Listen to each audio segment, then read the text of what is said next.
நிறைய பேர் சொல்றாங்க ஃபோர்ஸ் பண்ணாதீங்க, விட்டுருங்க, அவங்க இஷ்டப்படி வரட்டும்னு சொல்றாங்க. இது சரியா தப்பா கவனிப்பீங்களா?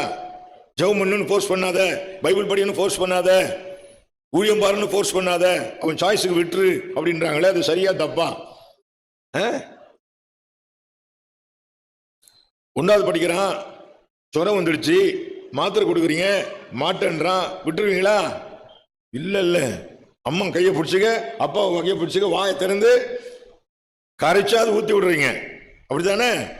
ஆமா, வாழைப்பழத்தில் வச்சாது கொடுத்துடுறீங்க, மாட்டேன்னு சொல்றான், ஊட்டி விடுறீங்க. நல்ல காரியம் செய்வதற்கு கம்பல் பண்ணலாம். பெற்றார்கள் பிள்ளைகள் எல்லாம் வாய் திறந்து ஆமேன்னு சொல்லு. ஆமா, நல்ல காரியம் செய்வதற்கு கம்பல் பண்ணலாம், கம்பல் பண்ணலாம், பண்ணணும். சொல்லுங்க, பண்ணணும். நல்ல காரியம் செய்வதற்கு கம்பல் பண்ணணும்.